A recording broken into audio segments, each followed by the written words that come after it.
வணக்கம் மக்களே, ஏஐ பத்தி பார்த்துட்டு வந்துட்டு இருக்கோம். இன்னைக்கு எபிசோட் 6ல வந்து ஏஐ பத்தின ஒரு சுவாரஸ்யமான டாபிக் பத்தி உங்ககிட்ட நான் பேச இருக்கேன். அதாவது ஏஐயோட மித் என்ன, ரியாலிட்டியில எப்படிலாம் இருக்கு அப்படின்றத பத்தி தான் பேச போறேன். Welcome to the KTV. நான் உங்கள் பவானி ஸ்ரீ.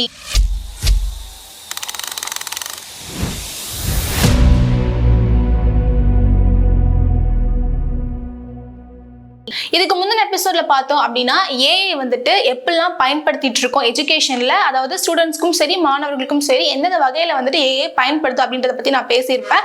அந்த வீடியோ நீங்க பார்க்கணும் அப்படின்னு நினைச்சீங்கன்னா டிஸ்கிரிப்ஷன்ல லிங்க் இருக்கு, நீங்க போய் பார்க்கலாம். இன்னைக்கு டாபிக் குள்ள நம்ம போகலாம். அதாவது ஏஐ அப்படின்னு சொன்னாலே நிறைய பேர் என்ன நினைச்சிட்டு இருக்கோம் அப்படின்னா, அதாவது ரோபோட்ஸும் சரி மிஷினும் சரி ஃபியூச்சர்ல ஃபுல்லா எல்லா இடமும் வந்துடும், அதனால வந்துட்டு மனுஷங்களுக்கு இருக்கக்கூடிய ஜாப்ஸ் எல்லாமே போயிடும், ஃபியூச்சர்ல இந்த உலகம் பார்த்தோம் அப்படின்னா ஒரு டேஞ்சரான ஒரு சிச்சுவேஷனுக்கு போயிடும் அப்படின்ற மாதிரி நம்ம யோசிச்சுட்டு இருக்கோம். ஆனா ரியலா நம்ம பேசணும் அப்படின்னு பார்த்தோம்னா ஏஐ வந்ததுக்கு அப்புறமா நிறைய இடங்கள்ல வந்து நமக்கு உதவி பண்ணிட்டு வந்துட்டு இருக்கு. எக்ஸாம்பிள் சொல்லணும் அப்படின்னு பார்த்தோம்னா, இப்ப நம்ம வீட்டுல எடுத்துக்கோங்களேன், வீட்டுல வந்துட்டு அலெக்ஸா பயன்படுத்துறதா இருக்கட்டும், அதாவது ஒரு ஒர்க் பண்ணிட்டே இருக்கும், அலெக்ஸால சாங்லாம் கேட்டுட்டு ஜாலியா ஒர்க் பண்றதா இருக்கட்டும். ஸ்டூடெண்ட்ஸ் எடுத்துக்கோங்களேன், அவங்களுக்கு ஏதாவது ஒரு மேக்ஸ்ல டவுட்டா இருக்கட்டும், எந்த டவுட் இருந்தாலும் போயிட்டு ஏஐ கிட்ட கேட்டு சிம்பிளா அந்த விஷயங்களை வந்து அதுக்கு தெரிஞ்சுக்கிறதா இருக்கட்டும், கண்டென்ட் கிரியேட்டர்ஸா இருக்கட்டும். அதுக்கப்புறம் பேங்க்ல பார்த்தோம் அப்படின்னா ஃப்ராட் டிடெக்ஷன்ல இருந்து நம்மள சேவ் பண்றதுக்கு எல்லா விதத்துலயுமே வந்துட்டு ஏஐ வந்துட்டு பயன்படுத்திட்டு நம்ம வந்துட்டு இருக்கோம். ஏஐ அப்படின்றது வந்துட்டு மனுஷங்கள மாதிரியே ஒரு விஷயத்த யோசிக்கக்கூடிய, நம்மளுக்கு ஈஸியா கற்றுக் கொடுக்கக்கூடிய ஒரு டெக்னாலஜி தான். இந்த டெக்னாலஜி வந்துட்டு மனுஷங்களா இருக்கக்கூடிய நம்ம தான் வந்து கண்டுபிடிச்சிருக்கோம். அதனால வந்து இதை நம்ம கரெக்டான வகையில் பயன்படுத்தணும் அப்படின்னா நம்ம கன்ஃபார்ம் அது வந்து ஒரு யூஸ்ஃபுல்லான விஷயமா தான் இருக்கும். ஸோ இதை பத்தி மித்த என்ன ரியாலிட்டி என்ன அப்படின்றத நம்ம ஒன் பை ஒன்னா இப்போ பார்க்கலாம்.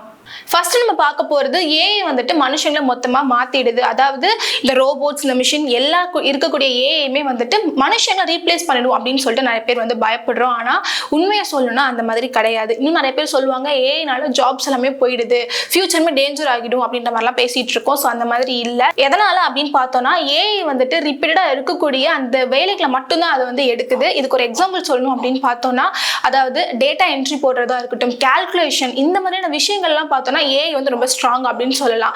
இதுவே வந்துட்டு ஒரு கிரியேட்டிவா ஒரு விஷயத்தை திங்க் பண்றதா இருக்கட்டும், எமோஷனலா யோசிக்கிறதா இருக்கட்டும், இந்த மாதிரி விஷயங்கள் வந்துட்டு ஏஐக்கு வராது, அது இம்பாசிபிள். மனுஷங்களா இருக்கட்டும் நம்மளால மட்டும்தான் பண்ண முடியும். இப்போ ஆர்டிஸ்டுக்கு நடிக்கிறதுக்கு ஒரு ஸ்கிரிப்ட் எடுத்துக்கொடு அப்படின்னு கேட்டா ஏஐ எடுத்து கொடுக்கணும், அதை ஃபீல் பண்ணி நடிச்சு காட்டுனா அதனால முடியாது. ஸோ ஒரு ஆர்டிஸ்ட் மாதிரி ஃபீல் பண்ணி நடிக்க முடியும் அப்படின்னா மனுஷங்களால் மட்டும்தான் முடியும். அப்படி இருக்கிறப்போ பார்த்தோம்னா ஏஐ வந்துட்டு எப்பவுமே நம்மளை வந்து ரீப்ளேஸ் பண்ணாது, நமக்கு ஒரு சப்போர்ட் பண்ணக்கூடிய ஒரு விஷயமா தான் இருக்கு.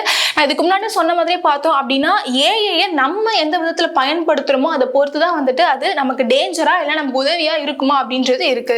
செகண்ட் நான் பார்க்க போறது, ஏஐ வந்துட்டு மனுஷங்க மாதிரியே யோசிக்குது அப்படின்னு நிறைய பேர் நினைச்சிட்டு இருக்கோம். ஆனா உண்மையில என்ன அப்படின்னா ஏஐக்கு வந்துட்டு பிரெயின் கிடையாது, அதுக்கு கொடுத்துருக்கிறது வந்து மெமரி தான். அது வந்து மனுஷங்கள மாதிரி நிறைய விஷயங்கள் யோசிக்கும், கற்றுக் கொடுக்குது நமக்கு நிறைய விஷயங்கள் வந்து கத்துக்கிறதுக்கு.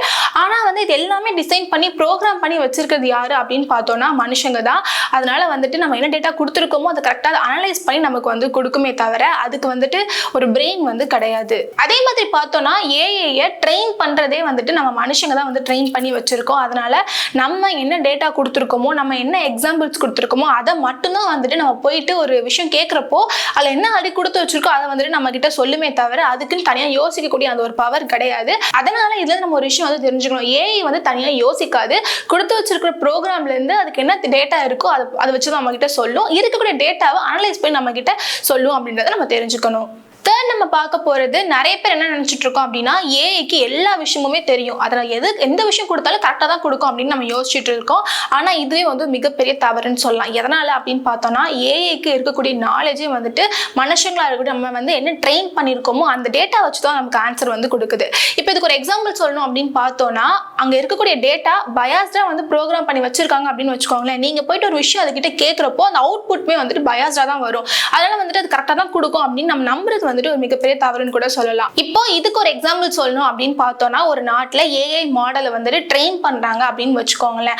அந்த ஏஐ வந்துட்டு அந்த நாட்டில் இருக்கக்கூடிய கல்ச்சரை பேஸ் பண்ணி தான் ஒரு முடிவு எடுக்கணும் அப்படின்றது அதுக்கு தெரியுமா சொல்லுங்க? இல்லை இல்லையா?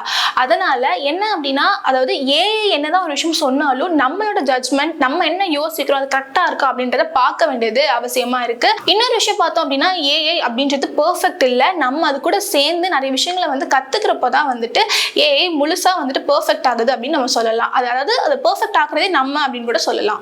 அடுத்ததான் நம்ம பார்க்க போறது ஏஐ அப்படின்றது வந்துட்டு கூகுள், மைக்ரோசாஃப்ட், மெட்டா இந்த மாதிரி பெரிய பெரிய கம்பெனி மட்டும் தான் பயன்படுத்துறாங்க அப்படின்னு ஒரு சில பேர் வந்துட்டு நினைக்கிறோம். ஆனா அது அந்த மாதிரி இல்லை. ஒரு ஸ்மால் பிஸ்னஸ் நம்ம ஸ்டார்ட் பண்றோம் அப்படின்னாலும் ஏஐ கிட்ட போய் கேட்டோம்னா அழகா நிறைய ஐடியாஸ் வந்து நமக்கு கொடுக்கும். ஒரு கண்டென்ட் கிரியேட்டரா இருந்தாலுமே இந்த மாதிரி நான் ஒரு விஷயம் வந்து கண்டென்ட் வந்து ரெடி பண்ண போறேன், எனக்கு ஐடியாஸ் கொடுனா அதுவுமே வந்து அழகா கொடுக்கும். ஸ்கூல் ஸ்டூடெண்ட்ஸா இருக்கட்டும், காலேஜ் ஸ்டூடெண்ட்ஸா இருக்கட்டும், ஏன் ஒர்க் போறவங்கல இருந்து எல்லாருக்குமே வந்துட்டு ரொம்பவே யூஸ்ஃபுல்லா இருந்துட்டு வந்துட்டு இருக்கு. எல்லாருமே ஏஐ வந்துட்டு பயன்படுத்திட்டு வந்துட்டு இருக்காங்க. இப்போ நம்ம ஒர்க் வந்து போறோம், நமக்கு ரெஸ்யூம் வந்து எப்படின்னு பண்ண தெரியலன்னு வச்சுக்கோங்களேன். ரெஸ்யூம் எனக்கு ரெடி பண்ணி கொடுன்னு கேட்டாலும் அழகா ரெடி பண்ணி கொடுக்கும். அதே மாதிரி பார்த்தோம்னா ஒரு விஷயம் வந்துட்டு போயிட்டு வீடியோ எடிட் பண்ணும் அப்படின்னு கேட்டா கூட அழகா வீடியோ எடிட் பண்ணி கொடுக்கும். இது எல்லாமே பார்த்தோம் அப்படின்னா ஏஐ டூல்ஸ் மூலமா ஈஸியா நம்மளால பண்ண முடிஞ்சிருது. அதனால ஏஐ அப்படின்றது வந்துட்டு ஒரு காஸ்ட்லியான விஷயம் கிடையாது. அது வந்துட்டு எல்லாருமே பயன்படுத்தக்கூடிய ஒரு சிம்பிளான ஒரு கருவியா நமக்கு பயன்படுது அப்படின்னு கூட நம்ம சொல்லலாம். இன்னும் ஒரு சில பேர் என்ன நினைக்கிறாங்க அப்படின்னு பார்த்தோம்னா இந்த ஏஐ அப்படின்றது வந்துட்டு இந்த டெக்னாலஜி பேஸ்ல இருக்கவங்க மட்டும் தான் பயன்படுத்த முடியும், அவங்களுக்கு மட்டும் உதவி பண்ணும் அப்படின்னு நினைக்கிறாங்க. அந்த மாதிரி கிடையாது. இது எல்லாருக்குமே கிடைக்கக்கூடிய ஒரு ஸ்மார்ட் டூலா ஏஐ வந்து பயன்படுத்துறோம் அப்படின்னு நம்ம சொல்லலாம். அடுத்து நம்ம பார்க்க போறது ஏஐ வந்துட்டு ஒரு ஸ்டாண்ட் எடுத்ததுன்னா மனுஷங்களை மொத்தமா அழிச்சிட்டும் அப்படின்னு சொல்லிட்டு நிறைய படங்கள்ல கூட காமிச்சிருந்திருப்பாங்க. எக்ஸாம்பிள் சொல்லணும் அப்படின்னா எந்திரன் படமா எடுத்துக்கோங்க. அந்த படத்தோட கிளைமேக்ஸ்ல பார்த்தோம் அப்படின்னா ரோபோட்ஸ் வந்துட்டு மனுஷங்களை ரீப்ளேஸ் பண்ணி வர்ற மாதிரி ஒரு சீன் இருக்கும். அந்த படத்துல பார்த்தோம்னா கூட அதாவது ஒரு மனுஷன் தான் தவறா ஒரு விஷயம் வந்து அந்த ரோபோட்டுக்கு பொருத்தி அந்த மாதிரி அந்த ரோபோட் வந்து மாறி நடக்க ஆரம்பிக்கும். ஸோ இதுல என்ன சொல்ல வரேன் அப்படின்னா ரோபோட்ஸ் ஏஐ அப்படின்றது டேஞ்சர் இல்லை, நம்ம தப்பா மிஸ்யூஸ் பண்றோம் இல்லையா? ஸோ பண்றப்பதான் வந்துட்டு அது வந்து டேஞ்சரா மாறுது. அதனால நம்ம அதை எப்படி பயன்படுத்துறோம் அப்படின்றது ரொம்ப முக்கியமா அந்த இடத்துல பார்க்கப்படுது. அதனால வந்துட்டு ஏஐ வந்துட்டு மொத்தமா மனுஷனை ரீப்ளேஸ் பண்ணிடும், இந்த உலகத்தை அழிச்சிடும் அப்படின்னு சொல்றது வந்து ஒரு மித்து தான் அப்படின்னு நம்ம சொல்லணும். இப்போ இதுக்கு ஒரு எக்ஸாம்பிள் சொல்லணும் அப்படின்னா சிம்பிளா உங்களுக்கு புரிய வைக்கிற மாதிரி இப்போ எலக்ட்ரிசிட்டி எடுத்துக்கோங்க. அதை வந்து நம்ம கரெக்டான வழியில கரெக்டா பயன்படுத்தணும் அப்படின்னா அது நமக்கு வந்து நல்ல விஷயங்களை வந்து பண்ணும். இதே வந்துட்டு நம்ம தவறான வழியில பயன்படுத்தணும் நமக்கு ஷாக் அடிக்குது. ஸோ இதே மாதிரி தான் ஏஐமே வந்துட்டு கரெக்டான ஒரு ரெகுலேஷன்ல ஒரு நல்ல எத்திக்கல் டெவலப்பர்ஸ் இருந்தாங்க அப்படின்னா ஏஐமே நமக்கு வந்துட்டு எதிரி கிடையாது, நமக்கு வந்து ஒரு தோழனாவே இருக்கும். அதாவது ஏஐ வந்துட்டு நல்லதா இருந்துச்சு அப்படின்னா நம்ம பாதுகாப்பாக இருப்போம். அதனால அதை நம்ம எப்படி ட்ரெயின் பண்றோம் அப்படின்றது அந்த இடத்துல முக்கியமா பார்க்கப்படுது. கடைசியா சொல்லணும்னா ஏஐ வந்துட்டு நமக்கு எதிரி கிடையாது, அது வந்து நம்மளோட நண்பன் அப்படின்னு சொல்லலாம். இன்னும் வந்து நிறைய பேர் சொல்றது மாதிரி பார்த்தா ஏஐ நம்ம வேலையை கெடுக்கல, நமக்கு வந்து சப்போர்ட்டிவா இருக்கு. அதனால பார்த்தோம்னா என்னைக்குமே வந்துட்டு ஏஐ மனுஷங்க அறிவு கிட்ட வந்துடவே முடியாது. நம்ம தான் வந்துட்டு அந்த ஏஐயை ப்ரோக்ராம் பண்ணி வைக்கிறோம் அப்படின்றதுனால. அதனால நம்மளோட வேலைகளுக்கு கரெக்டான விதத்துல நம்ம பயன்படுத்தணும் அப்படின்னா நம்ம எல்லாருக்குமே வந்துட்டு யூஸ்ஃபுல்லா இருக்கும் அப்படின்னு சொல்லலாம். ஸோ நீங்க என்ன நினைக்கிறீங்க? ஏஐ வந்துட்டு ஃபியூச்சர்ல மனுஷங்களுக்கு எதிரியா இல்ல நண்பனா? இதை பத்தி நீங்க வேற ஏதாவது நினைக்கிறீங்க அப்படின்னா உங்களோட கருத்தை வந்து கமெண்ட் செக்ஷன்ல கமெண்ட் பண்ணுங்க. இதே மாதிரி அடுத்த ஒரு எபிசோட்ல ஏஐ பத்தின ஒரு சுவாரஸ்யமான டாபிக்கோடு உங்களை சந்திக்கின்றேன். நன்றி.